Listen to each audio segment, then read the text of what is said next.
North Carolina Prepper here. I want to talk to you guys about radioactive contamination in food and how to test for it. You can't use a big survey meter like a fallout meter, such as the CDB 715 or maybe the 700, but not 715. Not the big ones that do nuclear war fallout. And I'll put a picture of that here, right here, or after this first part, I guess. I don't know. But first thing you need to do is you need a low or a very sensitive one. This one does microsieverts an hour. On the top line, it has a 10 times scale for 300 microsieverts. So what we're going to do is we're going to turn this on, or we're going to do a battery test first. Let me zoom in here. And you can see that our battery's good. We're going to turn it on. And we're going to get our normal background radiation first. You have to know that before you can do anything else.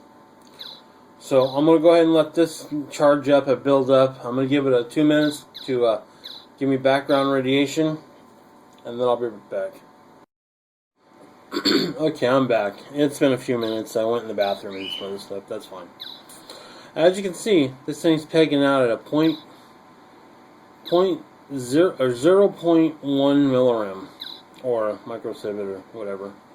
So, just so we're clear on this meter, on the 100 scale, it's 1 to 3 on the top and 0 to 300, which is about 3 millirads on the bottom.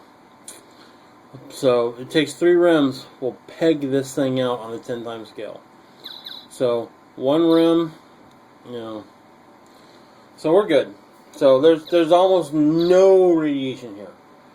X-rays are a lot higher, but we're there. So let's go ahead and dump it. Reset it. Okay. Now, let me move this stuff out of the way. Okay. Now I have some tuna and some salmon here. I would want to place the sensor of this right next to these. I should probably stand it up.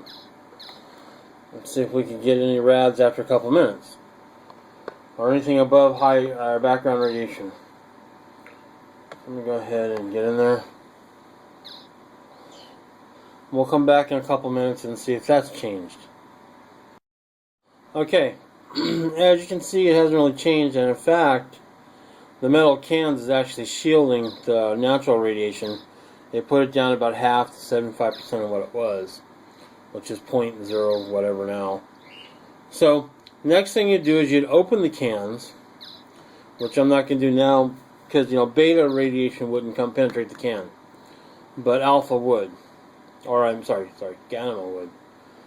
That's basically how you test food for radiation.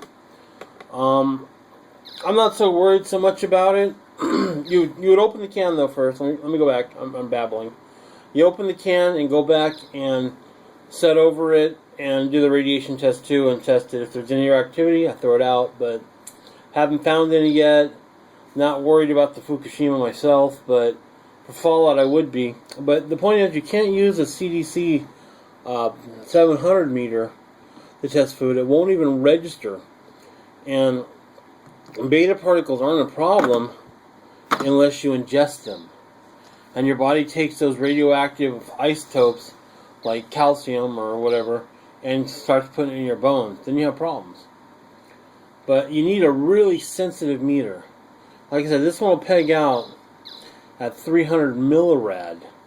So one rad is 3 times, a little over, it's 33% of that will peg this out. So 1 rad is 3 times stronger than this meter. It'll just be over. Where your Civil War meter, or Civil War?